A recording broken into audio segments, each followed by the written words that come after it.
Hello යාළුවනේ. ඔන්න මම මගේ යාළුවන්ව කුමුදු විත් ෆැමිලි YouTube නාලිකාවට ආදරයෙන් පිළිගන්නවා. ඉතින් ඔන්න මම මගේ යාළුවන්ට අද අරගෙන ආවා රසම රස ඩෙසර්ට් එකක්. ඉතින් කෙසෙල් වලින් හදාගන්න, ලේසියෙන් හදාගන්න පුළුවන් රසම රස ඩෙසර්ට් එකක් තමයි අරගෙන ආවේ. ඒකට ඕන කරනවා කෙසෙල් ගෙඩි 3ක් විතර. ඉතින් මේ සයිස් එකේ කෙසෙල් නම් ගෙඩි 3ක් ගන්න ඕනේ. ඔයාලා මගේ යාළුවන්ට පුළුවන් කැමති කෙසෙල් වර්ගයක් මේ වෙනුවෙන් යොදා ගන්න. ඉතින් කෙසෙල් ගෙඩි 3 මෙහෙම කපාගෙන ඊළඟට අපි ගන්නවා අපට අවශ්‍ය වෙනවා ජෙලටින්. අපට අවශ්‍ය වෙන ජෙලටින් එකට වතුර මම මේ දාගන්නේ වතුර මේස හැඳි 3ක් විතර පෙඟෙන්න.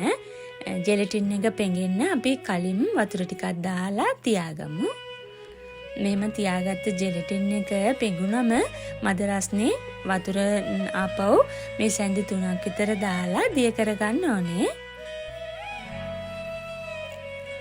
ඊළඟට අපට අවශ්‍ය වෙනවා බටර් හරි මාගරින් හරි ඔයාලා කැමති දෙයක් ගන්න පුළුවන්. මම මේ ගත්තේ බටර් ටික මේ විදිහට පෑන් එකට අපි හදාගන්න භාජනයට දාලා මෙල්ට් වෙනකොට අපි අර කපාගත්ත කෙසෙල් ටික එකතු කරගන්න ඕනේ. මෙහෙම කෙසෙල් ටික අපි කලවම් කරගන්න ඕනේ යන් ටිකක් රත් වෙනකන්.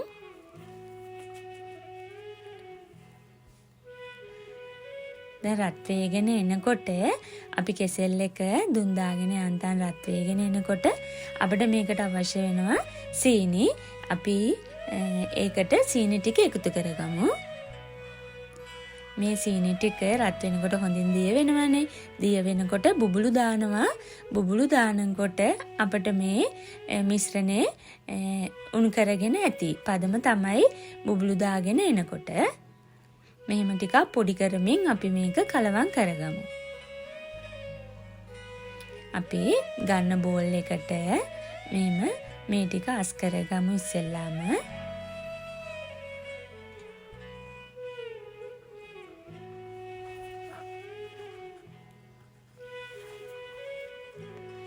දැන් අවශ්‍ය වෙන්නේ අපට කිරි.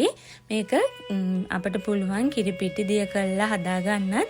මම මේ ගන්නේ ප්‍රෙෂ් මිල්ක් ගන්න ඕනේ මිලිලීටර් 600ක් විතර. මම මේ ප්‍රමාණයන් පහලින් දාන්නම්. මගේ යාළුවන්ට පුළුවන් බලලා හදාගන්න වෙලාවට හදාගන්න.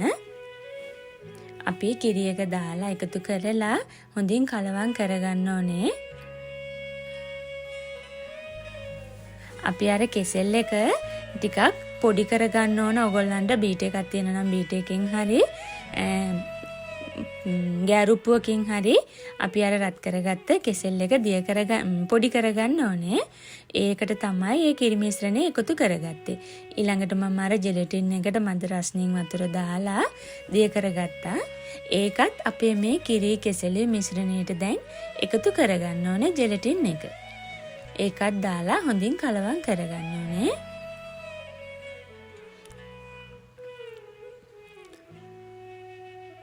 දැන් අපි මේක පැත්තකින් තියලා අපට ඕන වෙනවා කැරමල් එකක් හදාගන්න. අපි දැන් හදාගමු කැරමල් එක.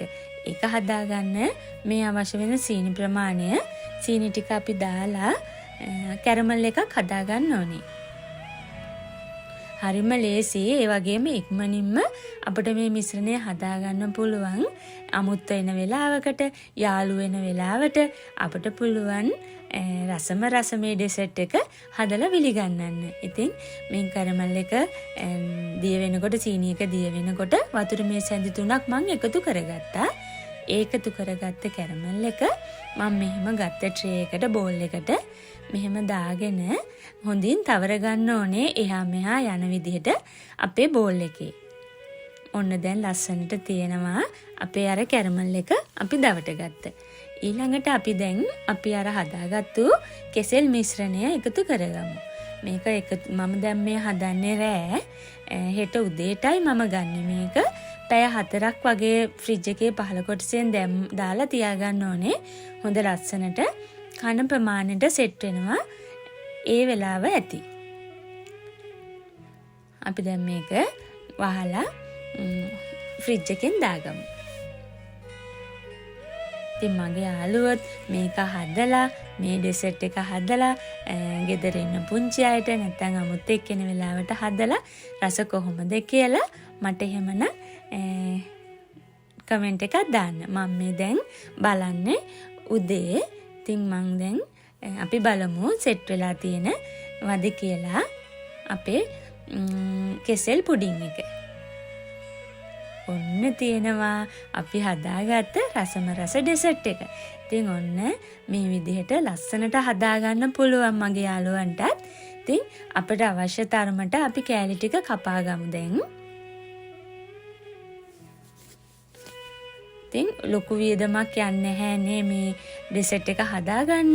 ඉතින් යාළුවෙන් අපේ ගෙදරට යාළුවෝ අමුත්තෝ අපේ පුංචි අයට හදලා දෙන්න පුළුවන් ලේසිම ලේසි රසම රස ඩෙසර්ට් එකක්. ඉතින් මේක කනකොට අයිස්ක්‍රීම් ටිකකුත් එකතු කරගත්තා නම් මාරම රසක් තමයි තියෙන්නේ. ඉතින් මගේ යාළුවෝ මේක බලලා හදන්න. එහෙමනම් මට ලයික් එකක් දාගෙන යන්න.